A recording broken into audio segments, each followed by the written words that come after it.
অনেকদিন পর আবার মন্দিরে যাওয়া হলো, সেখানে একটা জন্মদিনের অনুষ্ঠানও ছিল। তো দুপুরের প্রসাদ সেখানেই পাওয়া হয়েছে। রাধে রাধে বন্ধুরা, কেমন আছো সবাই? আশা করি সবাই ভালো আছো, সুস্থ আছো।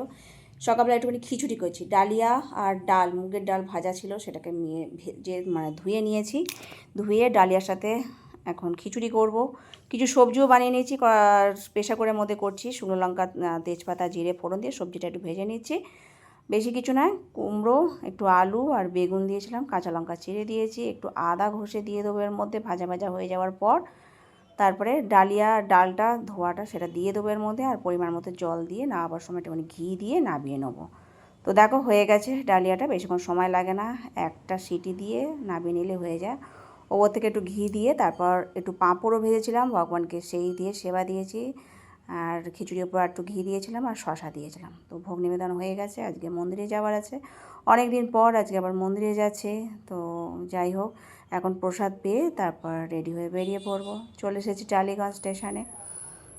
তো ট্রেন চলে যাওয়ার পর ওপারে যাব। এখন ট্রেন থেকে নেমে পড়েছি, হাঁটতে হাঁটতে তারপরে মন্দিরে যাব। বেশি সময় লাগে না, প্রায় 10 মিনিট মতো লাগে এখান থেকে হেঁটে হেঁটে যেতে। আর এই টালিগঞ্জ স্টেশনটা মানে ওপারে গিয়ে হাঁটলে ভালো হয়, নইলে এই পাথরের ওপর হেঁটে যেতে হয় অনেকখানি। তো ওপারে গিয়েই চলে এসেছি মন্দিরে। তো আজকে নিতাই গৌরকে দর্শন করো, খুব সুন্দর। এখনও ভক্তরা আসেনি, আমরা তাড়াতাড়ি চলে এসেছি। আর আজকে প্রচণ্ড গরমও পড়েছে, বেরোতে ইচ্ছা করে না এত গরমে। তবুও সপ্তাহে একদিন না আসলে ভালোও লাগে না। তারপর আমাদের ভাগবতম ক্লাস শুরু হয়েছে, আজকে ভবানীত প্রভু ক্লাস দিচ্ছেন। আর এটা হচ্ছে ভোগ আরতি ক্লাস হয়ে এসেছে।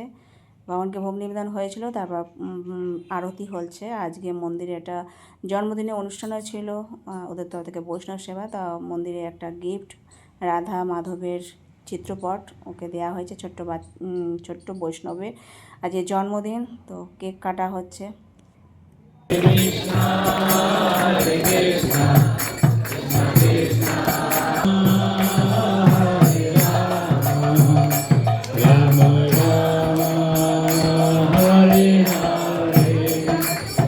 হরে কৃষ্ণ হরে কৃষ্ণ।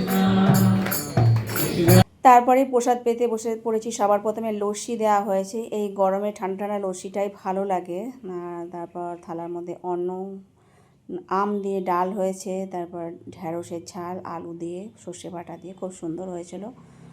গরমের মধ্যে তেমন খাওয়া দাওয়া ভালো লাগে না, কিন্তু এরকম সাদামাটা প্রসাদও অমৃত লাগে। তো ওই প্রসাদ পাচ্ছি। আর ছিল আলু পটল পনিরের একটা সবজি, রসা রসা মতোই হয়েছে, ডালও তার সাথে আছে, খুব টেস্টি হয়েছিল। আমার তো এই আম ডাল তার সাথে এই ঢ্যাঁড়সের তরকারিটাই ভালো লেগেছে আলু পটল পনিরের তরকারি থেকে। তো আমি আবার এই সবজিটাই নিয়েছিলাম, খুব সুস্বাদু হয়েছিল। তার সাথে ছিল আমের চাটনি, পাঁপড় ভাজা আর রসগোল্লা, সেই সব প্রসাদ পাচ্ছিলাম। আর অনেক দিন পরই মন্দিরে আসা হয়েছে, মন্দিরে অনেক ছুটিও ছিল। তারপর আমরাও বৃন্দাবনে গেছিলাম সেই জন্যেই। তো যাই হোক, বেশিরভাগটা ছুটিই ছিল। তারপর সবার শেষে একটু কেকও দেওয়া হয়েছিল সমস্ত ভক্তদের, একটু একটু করে প্রসাদ পেয়ে। তারপর খানিকক্ষণ বসেছিলাম, কেননা ট্রেনের টাইম হলে আবার চলে আসবো। আর ভক্তরা যারা ছিল দুবারই হয়ে গেছে প্রসাদ পাওয়া, দুটো ব্যাচেই। আজকে অনেক ভক্তরাও এসেছিলো, আর গরমও তেমন ছিল। যাই হোক, সকলে মিলে প্রসাদ পাওয়ার পর আমরা আবার ট্রেনের দিকে চলে আসি। ট্রেনে উঠে বাড়ি ফিরতে ফিরতে সেই 3:30 বেজে যায়। আর আজকের মতো ভিডিওটা এখানে শেষ করছি। সকালে ভালো থেকে হরে কৃষ্ণ।